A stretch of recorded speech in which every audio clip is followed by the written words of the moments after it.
Oke, apa kabar Konjoresian? Ketemu lagi dengan saya Aziz Yak. Hari ini lagi sama Mas Taib ya. Kalau familiarnya sih dipanggil Mas Bebek. Ya, Mas Bebek ini pemilik akun Facebook Cacing Boja ya. Jadi hari ini kita akan sharing tentang perjalanannya usaha Mas Taib ini di percacingan. Yeah. Mas, udah berapa lama ngelola cacing ini ya? Ya mulai sekitar 2015 awal lah. 2015 awal. Dulunya kayak kelihatannya kan sampingan saja, karena masih jadi karyawan ya. Iya. Sekarang udah jadi bos karena udah punya karyawan sendiri. Ya, awalnya jadi usaha sampingan, tapi sekarang jadi usaha yang pokok. Jadi sudah tidak kerja jadi karyawan lagi, Mas ya. Sudah mulai kapan berhenti jadi karyawan? Udah keluar sekitar 6 bulan yang lalu. 6 bulan yang lalu ya. Jadi berarti penghasilan dari cacing ini ternyata juga cukup menggiurkan. Oke. Kenapa awalnya kok milih usaha cacing? Iya, sebenarnya kan dulu sekitar tahun 2015 itu saya diajak teman. Diajak teman ya awalnya ya. Diajak teman suruh ikut kayak perkumpulan ada itu ada komunitasnya sendiri komunitas berarti ya. Ada Mijen, komunitas di Mijen cacing ya. Di Mijen, cacing itu ya. Waktu sekitar 2015, cuma setelah 4 bulan 5 bulan itu yang bertahan gitu ya. Enggak, maksudnya yang ngambil itu malah kabur. Oh, yang ngambilin malah kabur. Itu berarti sempet goyang ya pertama kali untuk usaha cacing ini. Iya, waktu itu kan di sekitar Kecamatan Mijen dan sekitarnya itu ada sekitar 2 ton itu cacing dimasukkan ke sini, diberikan kepada peternak. Itu sekitar ada 30 kurang lebih ya, mungkin sekitar 30 orang itu 2 ton itu, tapi setelah 3-4 bulan katanya mau diambil, itu malah tidak diambil, orangnya pergi. Jadi sudah ternak budidaya gitu, hasilnya sudah ada tapi tidak diambil itu. Iya. Awalnya gitu ya. Jadi sempat goyang di situ. 2015. Ya. Tapi akhirnya bisa bangkit lagi, kira-kira karena bisa diceritakan. Ya itu perjalanannya kan sekitar 2015, setelah kita ambil bibit 4-5 bulan itu orangnya pergi kabur, teman-teman semuanya tidak bisa pemasaran.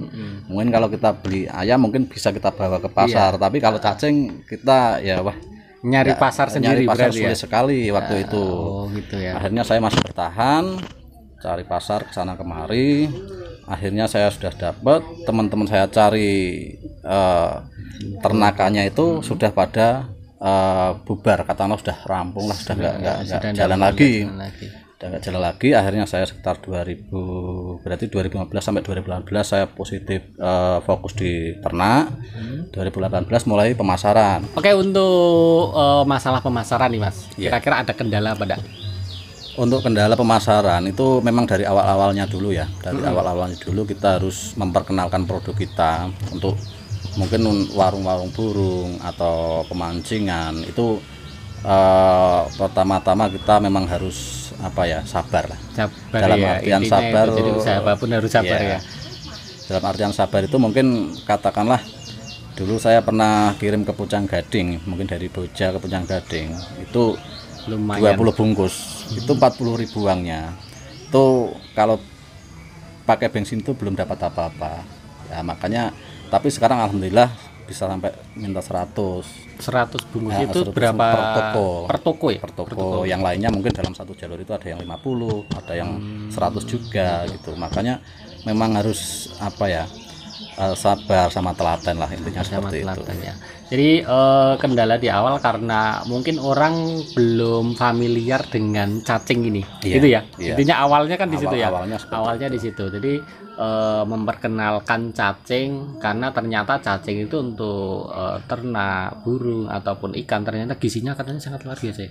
Lumayan tinggi. Untuk cacing sendiri sekitar kalau nggak salah itu di 65 atau 70 ya, pokoknya itu di atasnya maggot. Oh, di atasnya maggot BSF itu ya. Itu berarti proteinnya ya. Iya. Itu proteinnya lebih tinggi dari maggot ya, untuk burung, untuk ketahanan tubuh burung, atau mungkin kalau mancing sih memang udah ada vaknya ya, Ada, dalam iya. artian untuk pemancingan itu. Kalau burung memang untuk bisa nutrisi. menambah birahi, untuk nutrisi, untuk kekebalan tubuh juga sih. Betul ya. Jadi awalnya untuk memperkenalkan itu yang agak susah Yang ya. paling sulit memang. Tadi alhamdulillah sekarang orang sudah mulai familiar dengan cacing untuk ternak burung ataupun di pemancingan itu. Kalau untuk Mas, setiap hari itu bisa kirim berapa kilo kurang lebih? Berapa bungkus lah? Ya untuk rata-rata per hari itu sekitar ya 300 sampai 500 bungkus lah. 300 sampai 500 bungkus. Jadi satu bungkus harganya berapa, Mas? 2000. 2000 ya. Tapi kalau hari Sabtu Minggu bisa naik. Sabtu Masalahnya Minggu bisa banyak naik. yang libur. Oh ya, yang libur, orang mancing banyak juga ya. Mancing banyak. Orang mancing juga. Oke, kalau usaha yang lain gini Mas, di masa pandemi ini kan rata-rata malah mulai agak drop ya. Tapi kalau untuk usaha cacing ini sendiri gimana? Alhamdulillah untuk masalah pandemi ini malah naik. Malah untuk naik ya. pasarnya. Jadi tidak terdampak pandemi.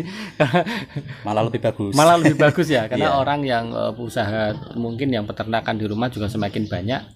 Orang di pemancingan mungkin paling banyak. Ya mungkin juga seperti itu sih. Masalahnya kemarin di tahun 2020 itu kan memang ada PPKM apa PPSB, Iya, PPKM ya. PPKM itu ya. Mungkin orang-orang mungkin apa ya, atau kegiatannya mungkin di kolam atau gimana. Memang lumayan sih dari pasarnya sendiri saya lihat kok malah naik. Malah gitu. naik ya.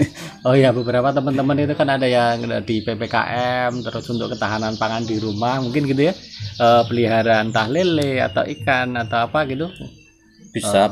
rata-rata gitu ya. Masalahnya dulu saya juga punya pelanggan itu untuk lobster. Makanan lobster katanya sih airnya lebih jernih dan untuk apa pertumbuhannya lebih bagus katanya sih.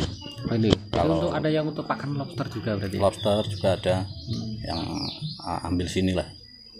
Ada. Gitu. Kalau untuk pemasaran sekarang areanya kira-kira di mana aja, Mas? Kalau sekarang pasarannya di sekitar mungkin Semarang ya. Dari Puja sampai Semarang, maksimal mungkin sampai Meranggen. Sampai Meranggen. Berarti Dari Meranggen Puja. Demak ya ikutnya ya berarti. Iya. Jadi dari Boja, Mijen, Ngalian sampai ke Semarang Timur, Meranggen itu paling jauh di Meranggen gitu ya. Iya. Oke. Kalau ke barat ya sampai Welari Sukoharjo. Welari Sukoharjo. Jadi untuk area sekitar sini itu pun juga belum mencukupi semua mungkin ya. Iya. Masih ada kurang, kebutuhannya kurang atau ya naik turun sih Mas. Dalam artian turun, ya. Katakanlah mungkin ada masa-masa tertentu, dalam artian mungkin kalau puasa itu pasti lumayan. Puasa atau hari-hari besar atau libur itu kapasitasnya naik. Tapi kalau hari-hari biasa ya standarnya segitu. Standarnya segitu ya. Jadi ya usaha itu kan pasti naik turun itu pasti ada. Tapi kalau dilihat dari semangatnya Mas Taib ini sangat luar biasa. Mulai 2015 ya sempat drop down, bener-bener down, bisa bangkit lagi, dan alhamdulillah di masa pandemi seperti ini malah usahanya semakin meningkat ya. Jadi untuk konco resikan semua yang misalkan pengen belajar tentang budidaya cacing ataupun mungkin pemasaran atau mungkin ikut masarnya juga bisa ya Mas ya? Bisa ya nanti ya. Jadi bisa langsung hubungi di akun Facebook Cacing Boja ya. Nanti kontaknya ada di situ atau mungkin nanti saya share juga nanti di sebelah sini ya.